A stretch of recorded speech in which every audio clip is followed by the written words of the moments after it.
వాళ్ళు ఉంటే ఎవరికి ధర్నాలు చేస్తున్నారా? అదే పూర్వం గవర్నమెంట్ లో ఇదే రేవంత్ రెడ్డి గారు ఎన్నిసార్లు ధర్నాలు చేస్తే కాంగ్రెస్ నాయకులు రోడ్ల మీదకి వచ్చారు, అది కూడా గుర్తుపెట్టుకోవాలి. ఒకటి కాదు, నేను ఏమంటున్నంటే ఒకటి కాదు, చెప్పుకుంటా పోతే నేను 1,00,000 చెప్తా మేడం.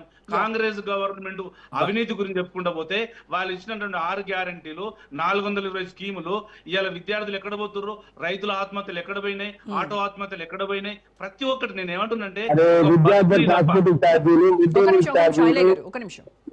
నేనేమంటున్నంటే ఎవరి టైం వాళ్ళు యూటిలైజ్ చేసుకోరి, మంచిగా నడుస్తుంది మన డెబిట్. నేను ఏమంటున్నంటే నేను కాంగ్రెస్ గవర్నమెంట్ అడిగిన క్వశ్చన్లల్లా మీరు ఢిల్లీలో నడి బరాల రాజకీయం చేసి 42% ఇస్తారని ఇచ్చిర్రా? మీరు రైతుల రుణమాఫీ చేయలే, కనీసం రైతు బంధు కూడా ఎన్ని ఇచ్చిర్రు? రైతు బంధులు మీరు ఇప్పుడు 4 రైతు బంధువులకు 2 ఎగ్గొట్టిర్రు, మొన్న ఇచ్చిర్రు. మీకు ఎలక్షన్ పెట్టడానికి దమ్ము ఉండదు. మీరు ఇప్పుడు కాళేశ్వరం మీద ఒక ప్రాజెక్ట్ మీద ఒక కమిషన్ వేసిర్రు, కరెంట్ మీద ఒక కమిషన్ వేసిర్రు. మీరు ప్రతి మీద ఇప్పుడు కాలయాపన కమిషన్ వేసి ప్రజాపాలన నడుతుంది తప్ప మీరు ప్రజలకు మేలు చేసే ప్రజాపాలన నడుస్తుందా? ఎక్కడ జరిగిందా?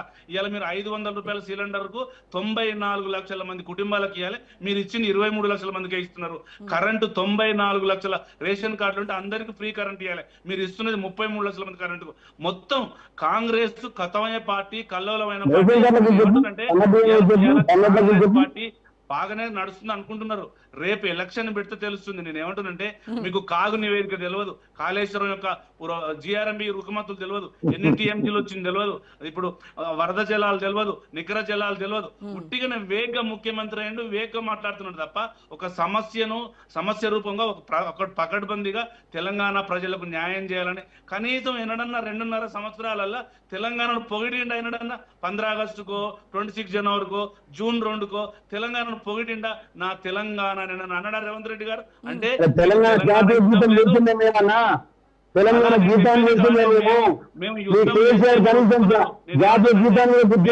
యుద్ధ రంగంలో ఉంటే మీరు మెచ్చుకున్నారు. మీరు ఇవ్వని పరిస్థితిలో తెలంగాణ తెచ్చింది తప్ప 66 ఏళ్ళు కాంగ్రెస్ పార్టీ తెలంగాణను మోసం చేసింది. ఫజల్ అలీ కమిషన్ దగ్గర నుంచి మొదలు పెడితే ఫస్ట్ ఎస్ఆర్సి, సెకండ్ ఎస్ఆర్సి మొత్తం విధ్వంసం చేసి పిప్పి చేసి ఇలా తెలంగాణ 58 66 ఏళ్ళ 80 ఏళ్ళ 66 ఏళ్ళు వాళ్ళే పరిపాలించారు కాంగ్రెస్ పార్టీ వాళ్ళు. 58 ఏళ్ళు అని చెప్తున్నారు. 58 ఏళ్ళు పరిపాలించారు. 58 ఏళ్ళు పిండి ఇలా తెలంగాణ పిండి చేసి దాంట్లో కాంగ్రెస్ వాళ్ళు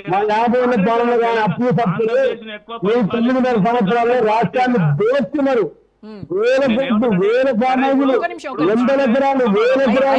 ఎమ్మెల్యే గారు ఒక మాట నేను ఏమంటున్నంటే కాంగ్రెస్ పార్టీ ఇవాళ ముఖ్యమంత్రి గారు ఉన్నారు, మీరు ఒక గవర్నమెంట్ లో విప్ ఉన్నారు. మీరు కమిషన్లన్నీ తీయండి, సిబిఐకి ఇవ్వండి, ఈడీకి ఇవ్వండి, కేంద్రంలో బీజేపీ ఉంది. ఎవరు తప్పు చేసినా లాస్ట్ 9.5 సంవత్సరాల మా పార్టీలో ఎవరు తప్పు ఎందుకు మరి కాముకుంటున్నారు? మాకు ఎగ్జాంపుల్ చెప్తా. రేవంత్ రెడ్డి గారు మూసీ పేరు మీద ఒకటే రోజు 144 కోట్లు సంపాదించాడు. వాళ్ళ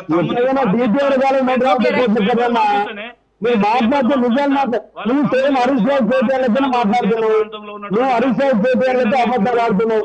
అది డిపిఆర్ కాలేదు, దానికి డిపిఆర్ కాలేదు, 150 కోట్ల స్టామ్ అంటే రూపాయలు ఖర్చు రాలేదు, డిపిఆర్ రాలేదు. ఇట్లా అంటే మీకు యూసీ ప్రజలు బతికేద్దా? నల్గొండ రంగంలో ప్రజలు బతికేద్దా? యూసీ బాధపడాలా? అవగాహనతో మాట్లాడాలి, వాస్తవం మాట్లాడాలి. మీ 2.5 సంవత్సరాల్లో మీరు ఎంత అప్పు చేసిర్రు, 9.5 సంవత్సరాలు నేను ఎంత అప్పు చేసినా మన ఇద్దరం డెబిట్ పెట్టుకుందాం. నేను ఏమన్నా ఉట్టిగానే నేను మాట్లాడినప్పుడు మీరు తొందరపడద్దు. నేను వాస్తవం చెప్తున్నాను, అబద్ధం చెప్తున్నాను, మీరు గ్రహించి రాసుకొని మళ్ళీ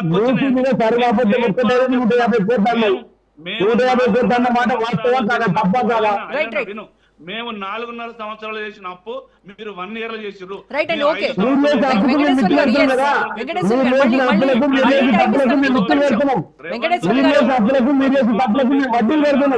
ఇదే ఎగ్జాంపుల్ చెప్తా నేను ఏమంటున్నంటే ఎక్కడ ల్యాండ్ కనబడితే అక్కడ కుదవ పెట్టడం.